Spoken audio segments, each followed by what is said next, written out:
Racikan Berita 1. Nah sekarang pertanyaannya ini adalah berikutnya adalah untuk politikus kita nih. Saya mengutip kawan saya Lenin nih. What is to be done? Apa yang harus dilakukan? Apakah secara politik, saya mungkin secara prosedural sulit ya, tapi seni politik adalah mampu menginspirasi, mampu mempersuasi bukan hanya publik, tapi mempersuasi sesama politikus untuk bertindak. Nah, Bung Deddy, jangan ragu-ragu. Kita tahu memang Jokowi itu kurus-kurus dan jelek-jelek, ngaco-ngaco, memang pernah jadi kader ya. Tapi kan kader yang menyimpang harus disikat. Apa yang harus segera dilakukan secara politik, monggo? Iya, kalau saya ragu-ragu nggak di sini saya hari ini. Kemarin pileg itu sampai yang namanya Kapolda segala macam juga mengoperasi saya, tapi emang gue pikirin macam-macam lah ya. Sampai hari ini kita hadapi nggak ada urusan. Jadi mungkin gini, apa sih bicara buku papa sama Gibran? Gak kelas lah bicarain. Ini kan cuma ternak gitu ya. Hulu permasalahan kita kan ada yang namanya ada Joko Widodo. Ya, ini kebalikan nih kita ini kebanyakan di sini. Kalau kami kan dulu menggendong lalu nyadar, iya kan? Sementara teman-teman sebagai di sini nyadar, sekarang menggendong. Nah, gitu. Karena hampir tidak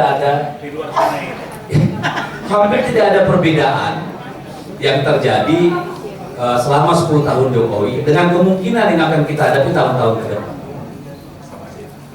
Akan terjadi repabrikasi segala hal buruk yang diwariskan oleh beliau. Karena 16 menteri yang ada di kabinet itu kabinet second, bukan kabinet second. Ya, jadi sulit kita berharap dari situ. Mana banyak yang stunting lagi, ya kan? Jadi persoalan kita ada pada Jokowi. Jokowi harus kita akui seorang ahli strategi ulu. Mau nggak mau, iya kan? Kita harus akui. Tapi bukan karena hebatnya, tapi karena nekatnya. Iya kan? Kita bedakan dulu, karena semua presiden berpotensi melakukan apapun yang dilakukan Jokowi, tapi tidak ada yang cukup nekat untuk seperti Jokowi. Kan itu persoalan, kan begitu. Nah, Jokowi harus kita akui adalah seorang ahli pencitraan yang udah level dewa. Pak SBY kalah. Pak SBY dulu pakai ilmunya Bill Clinton, ya. Kalau Jokowi udah pakai ilmunya Obama dan lebih lagi, ya.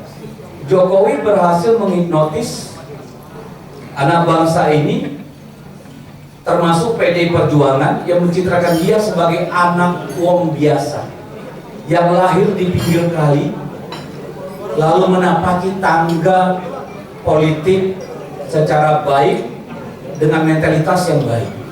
Kan itu kita tertipu semua. Tetapi itu terjadi hanya 5 tahun. Dia bersyukur karena apa? Dia lahir pada saat handphone mulai ada kamera. Betul nggak? Karena itulah yang kemudian membuatnya cepat viral ketika semua orang bisa berselfie dengan yang namanya Jokowi, which is gak mungkin pada zaman presiden-presiden sebelumnya. Ya. Yang kedua, Jokowi lahir, ini dosa PSBY, pada saat presiden punya pesawat kepresidenan. Jadi dia bisa bebas tiap hari luntang-lantung dari satu pasar ke pasar lain untuk mencitrakan dirinya sebagai seorang presiden yang sangat merakyat. Walaupun kalau Anda ikut sebenarnya sama dia, saya cuma sekali, setengah jalan saya tinggalin. Ketika membagi-bagi kaos itu, saya nggak tega, saya tinggalin. Itu kayak bagi-bagi apa gitu. Ada satu foto yang saya dapat dari web, itu foto perempuan-perempuan Belanda melempar remah-remah beras kepada orang-orang Indonesia. Otaknya Jokowi persis seperti itu. Dan rakyat kita yang sedang euforia media sosial ini senang sekali dengan itu. Ditambah dengan kenekatannya, membangun sana sini tanpa memperhitungkan kemampuan negara maupun kemampuan BUMN. Saat ini apa yang terjadi?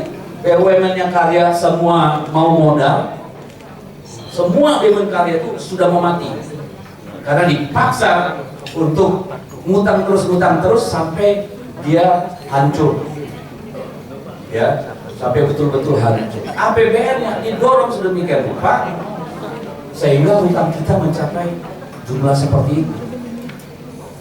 Yang kita dapat hanya aset yang dalam 2 tahun mengalami penurunan dan kemudian memerlukan biaya untuk perawatan. Tetapi yang diwariskan pada kita APBN yang tidak berdaya. Yang diwariskan pada kita kehancuran sumber daya alam dan lingkungan. Jadi sebenarnya kalau dibilang Indonesia emas, yang benar Indonesia cemas. Gak ada itu, ya. Nah, problemnya kemudian adalah ketika 2019 dilantik, di situ Jokowi berteriak di gedung MPR, saya tidak punya beban. Kita kira tidak punya beban akan membangun habis-habisan, bersih beneran, revolusi mental terjadi. Ternyata apa yang terjadi? Tiap malam Kongo sama konglomerat. Itulah tidak ada beban. Ketika sejak 2019 kemudian yang namanya usaha martabak dan pisang itu berubah menjadi, ya, menjadi udah tahu semua lah, ya, menjadi Sinarmas, menjadi Shopee, menjadi macam-macam. Dan kalau diperiksa nanti kalau Kapolri-nya udah ganti, mau meriksa ketahuan tuh berapa T masing-masing tuh barang itu, ya. Lalu kita dengar PSN. Apakah PSN itu bersih, tidak ada yang namanya kickback? Maaf, saya nggak bisa tertipu. Pasti ada. Apakah di dalam yang namanya hilirisasi itu tidak ada golden share? Kalau saya sih yakin pasti ada. Jadi orientasinya adalah apa? Saya kemudian mendalami bahwa Jokowi ini memang manusia yang diasuh oleh syahwat kekuasaan yang luar biasa. Dia power addict. Tidak hanya power addict, dia juga kamera addict. Kalau orang Medan bilang banci tampil barangnya. Kalau nggak kena kamera sehari pusing kepalanya, ya kan? Jadi inilah kemudian yang mendorong dia melahirkan dinasti-dinasti itu. Tahun 2020 Gibran dan menantunya Bobi minta jadi wali kota. Lalu kemarin tiba-tiba anaknya yang baru 1 hari atau 2 hari jadi anggota partai, langsung ketua umum partai politik. Saya perlu 21 tahun di PDIP baru bisa jadi ketua DPD. 21 tahun merangkak dari bawah. Dari situlah kita melihat sejak 2019 yang namanya Jokowi sudah nggak punya rem. Benar-benar sudah nggak punya rem. Ya, jadi dan yang mungkin semua sudah ngalami, saya juga ngalami. Tiap kali saya posting, 99% yang komen tuh pasti buzzer dengan kata-kata yang hampir sama, akunnya private, no likes, ya kan? Video cuma 1 atau 2, atau posting-posting hal-hal yang gak berkaitan dengan orang yang komen, ya, sampai kita harus mengebalkan diri nih, supaya emang gua pikirin lu itu aja. Malah saya nganggap itu sebagai olahraga jempol, blok, biar mampus lo, kan kira-kira gitu tuh. Jadi inilah kondisi kita.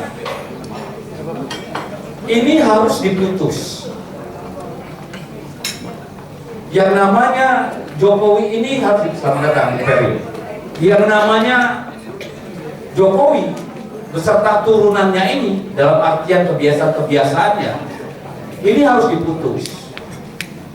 Tidak saja Gibrannya, tetapi kecenderungan mengubah negara ini dari restart menjadi master, dari negara hukum menjadi negara kekuasaan. Hari-hari ini Bapak dan Ibu, kita sedang mengalami pilkada, dan pada detik ini sedang berlangsung kejahatan luar biasa di bidang pemilu di seluruh Indonesia. Tadi pagi aja kami menemukan di beberapa kota dan kabupaten di Sumatera Utara pembagian beras dan uang. Berasnya ditaruh nama BN, Beras Nusantara.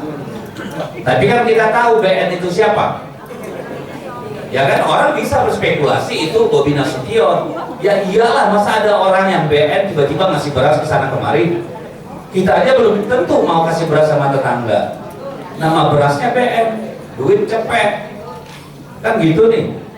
Ya bagi siapa? Camat, kepala desa, kepling kalau di sini ketua RT. Kan gitu nih. Berasnya pun ditaruh di rumah orang tua camat. Jadi di Sumur ini sudah luar biasa nih jam-jam ini. Di Jakarta juga sama. Ya. Kemarin karena Mas Pram dan dulu itu meninggalkan yang namanya RK, kepanasan tuh di sana itu, di Solo. Ya. Lalu menugaskan salah seorang, saya dengar, mengumpulkan para naga-naga untuk mengumpulkan sumbangan. Dan yang kita lihat berhamburanlah yang namanya sembako sekarang sampai detik ini di Jakarta. Di provinsi-provinsi lain, ini PJ-PJ ngumpulin dinas, tenaga desa, segala macam untuk mengarahkan kepada calon-calon tertentu. Jadi hukumnya udah rusak. Yang paling berpengaruh siapa? Polisi. Yang sekarang sedang melakukan kejahatan terhadap republik ini adalah oknum-oknum polisi. Oknum ya? Ya, kalau oknum banyak terserah apa masih oknum namanya apa enggak. Ya kan? Ya, partai coklat lah katanya. Lalu yang kedua siapa? PJ kepala daerah. Karena hampir semua daerah ini PJ. 99% ini oleh PJ. PJ ini geraknya gila-gilaan. Ya, ada yang dengan inisiatif sendiri, ada karena yang mau dapat keuntungan, ada yang bisa melakukan komodifikasi terhadap pemilu ini. Ini sedang terjadi di semua penjuru negeri.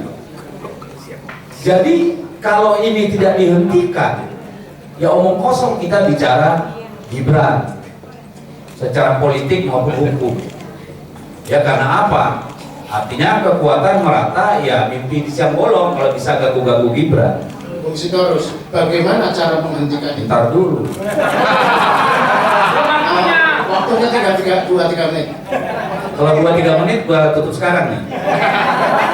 Kita jauh-jauh macet, masa langsung segitu. Iya, paham. Jadi ini persoalannya adalah, pertanyaan saya adalah, kita punya presiden apa enggak sih? Atau kita balik pertanyaan, sampai kapan kita menunggu Pak Prabowo mendapatkan kepercayaan diri benar-benar sebagai seorang presiden, sebagai primus inter pares di republik ini? Kalau itu nggak kejadian, ya boro-boro ngomong politik Pak, mereka 84%. Nggak ada politik yang bisa mengubah konstelasi. Mau bicara hukum, kalau Kapolrinya masih Listio Sigit, sampai berbulu nih gelas nggak akan ada perubahan Pak. Bayangin gelas bisa bulu Pak. Jadi ini Kalau deket Werau. kalau Pak Prabowo sudah mengganti Kapolri, mungkin kita bicara hukum, karena saya percaya banyak perwira-perwira yang tidak mau institusi Polri rusak oleh Kapolrinya. Tapi kalau masih dia yang jadi Kapolri, nggak ada harapan. Itu yang pertama kalau hukum. Politik tadi, kalau Pak Prabowo tidak menemukan kekuatannya sebagai presiden, nggak usah ngomong politik. Lalu apa yang harus kita lakukan? Yang bisa mengubah para penguasa ini, kalau ada kerumunan dan ada HP, Pak. Dua ini aja. Kemarin revisi undang-undang pilkada yang bermaksud membegal putusan Mahkamah Konstitusi bubar jalan gara-gara apa? Banyak orang berkumpul di depan gedung DPR dan di berbagai kota, bubar jalan. Jadi nggak usah ngomong politik, nggak ngomong hukum. Bisa nggak kita bawa orang sebanyak-banyaknya? Saya kira bukan. Kenapa? Karena semua yang dukung ini juga, saya kira tidak dengan hati yang bersih. Kan ini ilmunya Edgar H. Hoover. Ya, yang mengumpulkan semua kasus-kasus para elit-elit. Silakan lu nyolong datamu sama gua. Ini kan mereka di tiang gantungan, Pak. Jadi kalau dibilang mereka dukung Jokowi itu dengan tulus ikhlas, enggak. Semua pada takut. Karena apa? Ya banyak dosanya. Kalau nggak ada dosanya, emang takut. Kayak Bu Mega misalnya, emang kok pikirin, suka lu, panggil gua katanya sama Kapolri. Kan gitu nih. Jadi perubahan itu hanya akan dimungkinkan di jalanan. Saya tidak mau menyuruh orang ke jalanan, tapi kan ditanya tadi ya, gimana caranya mengubah? Ya orang di jalan. Yang ditakuti cuma itu. Nggak ada yang lain. Ya. Setuju. Jadi mari kita coba dari sini 100 orang, nanti 1000 orang, lalu 10.000 orang, mulanya di Jakarta, lalu Bandung, Surabaya, dan seterusnya. Hanya itu yang akan mengubah negara ini. Kalau tidak, apa yang kita alami 10 tahun Jokowi hanya akan diulang pada tahun-tahun mendatang. Iya, kalau masih Pak Prabowo jadi presiden, kalau 2029 yang menang Gibran gimana dong? Kubu Papa. Kan ini pilkada sedang diatur-atur supaya semua jadi anak buahnya. Dalam artian bisa nanti menguasai negara dong. Jadi kalau tidak sekarang memang nggak ada kesempatan lain. Salah satu cara mengubah itu, langkah pertama adalah memastikan di pilkada bukan calon-calon yang didukung oleh Mulyono. Kan gitu nih. Karena ada pepatah Cina bilang, terima kebaikan orang, Anda kehilangan kemerdekaan. Lah bayangin orang kayak Lutfi, kayak RK, bukan minta dukungan rakyat, minta dukungannya Mulyono. Sampai kayaknya Jokowi itu buka jasa titipan tuh, just tip pilkada. Gila kan? Jadi saya kira bagi orang-orang bernalar, kita di persimpangan jalan. Kalau yang namanya institusi kekuasaan, institusi pemerintahan, elit-elit politik sudah mengangkangi, menepis aturan, undang-undang, konstitusi, membegal MK-nya, MA-nya, lantas harapan apa lagi yang kita punya? Jaga mulut baik-baik, jangan kepleset, kan cuma itu doang. Kalau lu jadi bandit, bisa hidup. Tinggal jilat sana sini, lu survive. Tapi sekali Anda bicara kebenaran, ya siap-siap. Berhadapan dengan Bareskrim, berhadapan dengan KPK, berhadapan dengan kejaksaan. Kan itu. Ini lebih parah dari zaman Soeharto loh. Gila aja kita ini. Setbacknya. Tapi juga ini mungkin peluang bagi kita untuk nanti cuci darah untuk PRI. Dengan syarat Pak Jokowi lagi, Pak Prabowo menemukan itu tadi, pusakanya sebagai presiden itu. Karena pusaka itu kayaknya masih ditarik-tarik sama Pak Jokowi, belum dibuka penuh tuh. Saya pribadi, saya tersinggung ketika Pak Prabowo diperlakukan kayak begitu di Solo untuk dukung Jawa Tengah itu. Itu keterlaluan. Itu bukan hanya menghina Pak Prabowo sebagai pribadi, tapi lembaga kepresidenan. Ucis gak masuk akal buat saya. Bayangkan kalau seorang presiden bisa diperlakukan seperti itu, apalagi kita ini diinjak, Pak. Kan itu nih problemnya. Jadi itu kesimpulannya, Lukas. Jangan berharap perubahan secara politik maupun secara hukum yang mungkin hanya ketika rakyat mengatakan cukup, muat, dan seperti Ujung Tukul bilang, lawan. Tepuk tangan buat Komisi Polri. Kita kasih 5 dari floor ya. Tolong singkatkan kan, sampai ada 2 menit. Disampaikan, saya mau kombinasi 5. Bang Edi, 1, Ibu, 2, Bapak, Pasca, 1 lagi. Oke, 5. Oke Bu, yang pertama, tolong singkat dan padat sebutkan nama.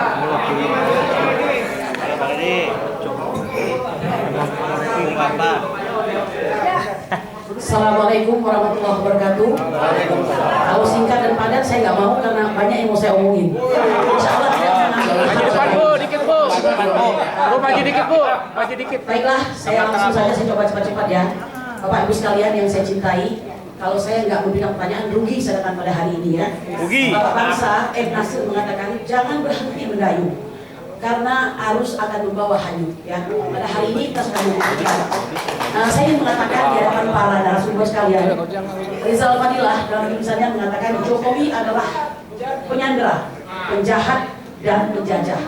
Kita paham semua menteri dan aparat tunduk kepadanya. Bahkan setelah berhenti pun tidak cukup untuk membuat dia menjadi orang yang berhenti cawe-cawe. Nah, saya ingin mengatakan ada setidaknya 3 yang saya catat yang berjuang pada hari ini.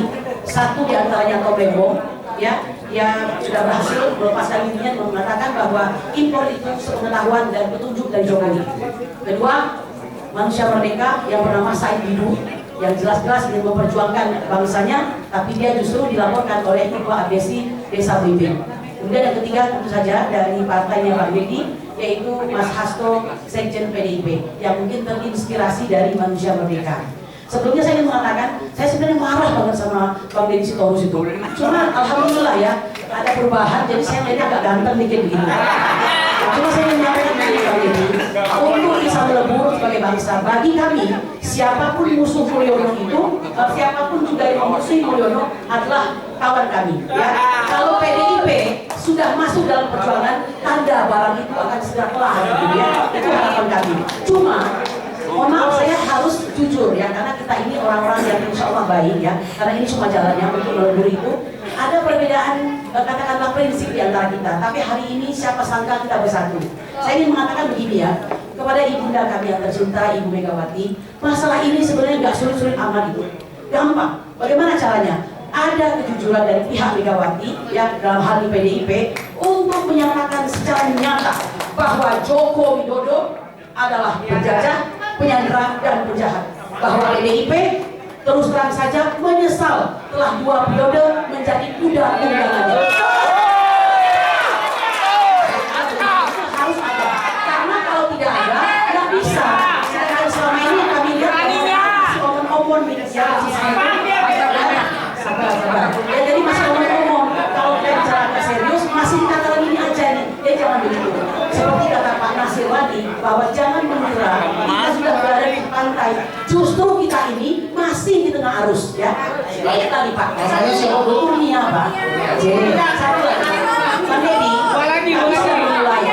Kami tidak suka dengan pemberian negara pada Jokowi yang hampir 100 miliar dengan tidak dibantu oleh siapapun, dengan biaya sendiri. Kami bersama Aliansi Rakyat Bukan, Aliansi Solo Bergerak, Aliansi Mama Lintas Provinsi hadir di Jawa Maju. Ini bukan gagah-gagahan. Kami meninggalkan dapur kami apa boleh berhadapan dengan para aparat yang senjata sudah siap sedia di gudang kosong di depan Jawa Maju. Ya, sudah dibuktikan. Jadi apa yang kami sampaikan ini keresahan hati kami.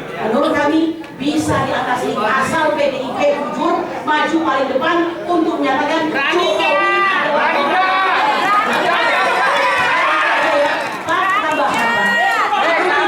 adalah untuk Ibu Bivitri, kemudian Bang Ferry Hamsari, ini adalah orang-orang yang menjadi di muka hari ini karena mereka bicara hukum. Satu-satunya untuk mengadili Jokowi hanya lewat jalur hukum. Jokowi yang sudah kami lakukan adalah mengenai pemalsuan dokumen, kemudian pemalsuan informasi dalam akta ONT pasal 263 dan 266. Lalu bagaimana dengan si Mufafa ini, si anak tengil ini? Banyak penodaan agama, kemudian pornografi, ya, dan yang ketiga perbuatan tidak menyenangkan dan sebagainya. Banyak informasinya. Kami menunggu Bang Ferry Hamsari, Ibu Bibi Tiswanti, Bang Ferry Harun ada nggak ya? Bang Ferry Harun, semuanya.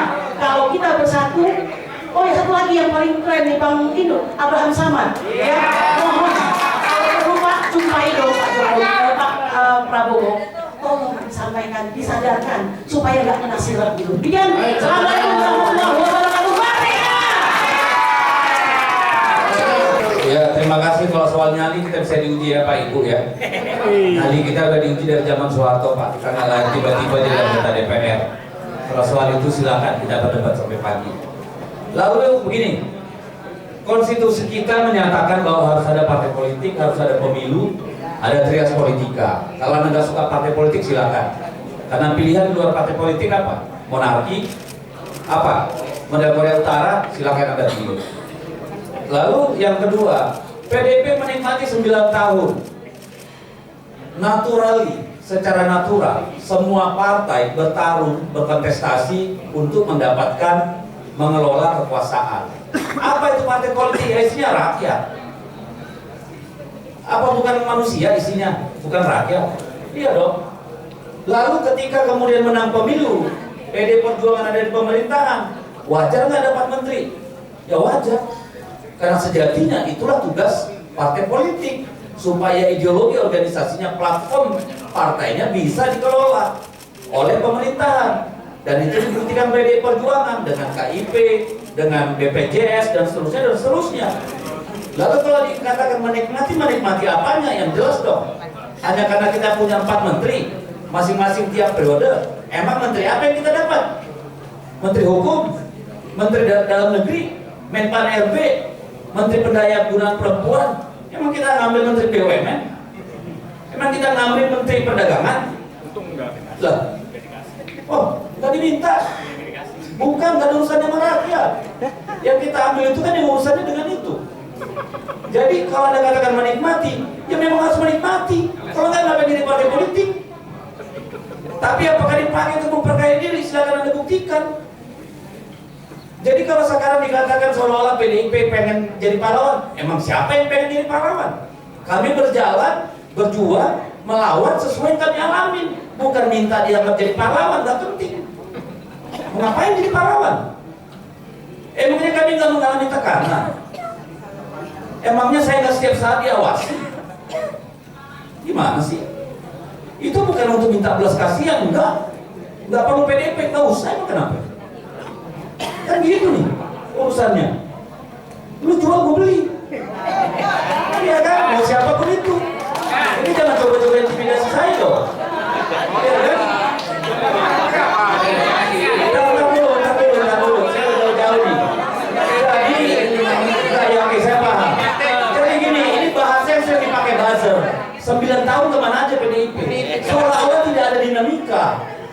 Tapi apakah kita harus cengeng menceritakan bagaimana begitu banyak ketidaksetujuan, berapa kali kami dikhianati, tapi harus menahan diri sebagai partai politik, sebagai konsekuensi dari pilihan? Kan gitu, pelan-pelan kita buka. Kemarin Mas Hasto sudah buka 1. Ya, Mbak Puan sudah pernah minta maaf karena melahirkan kader yang seperti itu. Saya sudah berkali-kali ngomong, mau Anda apa lagi?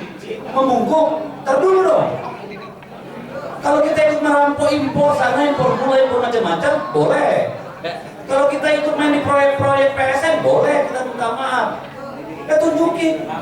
Nikmati itu nikmati apa? Kalau jadi menteri ya harus. Apa gunanya jadi partai politik kalau nggak jadi menteri? Lalu kemudian, apakah PD Perjuangan mampu mengadili Jokowi? Yang harus mengadili Jokowi itu hukum. Kalau PDIP sendiri emang bisa. Tadi saya sudah bilang, kalau bicara hukum nggak ganti Kapolri, omong kosong. Kan gitu. Urusannya di situ, Pak. Ibu, ya. Lalu apa yang sudah kita lakukan? Kurang apa Ibu Mega marah dan berteriak? Udah berapa kali? Anda silakan lihat TikTok saya, lihat di TV Parlemen bagaimana PD Perjuangan sejak 2014 sampai 2024. Apakah semua cuma diam? Saya kira tidak, kecuali kurang piknik. Silakan cek di semua komisi. Silakan lihat bagaimana kemarin saya marah-marah sama Menteri Dalam Negeri, Menteri Agraria, dan itu di semua komisi. Bahkan waktu Ibu Mega jadi presiden, fraksi PDI Perjuangan minta berbeda pendapat sama Ibu Mega 3 kali. Jadi janganlah kita ini merasa paling benar gitu loh. Ya, kalau mau marah, ayo marah bareng-bareng. Mau marah sendiri-sendiri juga boleh, nggak ada masalah. Tapi nggak usah merasa paling benar deh. Kami merasa bersalah karena lahirnya Jokowi. Tapi siapa yang tahu Jokowi belok kanan?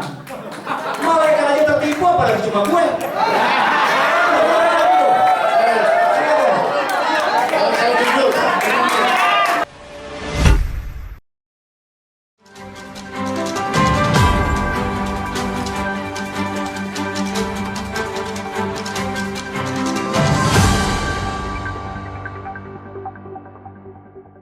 Racikan Berita 1.